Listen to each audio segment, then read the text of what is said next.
तरी सोबतीने ह्या मालिकेमध्ये समीर आणि अर्पिताचे सुंदर क्षण प्रेक्षकांना दिसून आले। दोघे एकत्र एका ताटात बसून जेवत आहेत हे पाहून प्रेक्षकांना खूप आनंद झाला आहे। जेवण कमी असूनही दोघे एकमेकांचे पोट कसे भरेल ह्याचा विचार करत आहेत आणि हेच सगळं लांब उभी राहून नीलांबरी बघत आहे।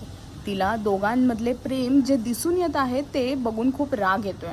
आता बघायचं आहे की ह्याच्यावरती नीलांबरी कसला ॲक्शन घेईल आणि काय ती शेवटी अर्पिताला स्वीकारेल हे पाहण्यासाठी तू अनोळखी तरी सोबतीने ह्या मालिकेला फॉलो करा आणि अजून अपडेट्ससाठी टेलीचक्र रिजनल्सला सबस्क्राईब करा।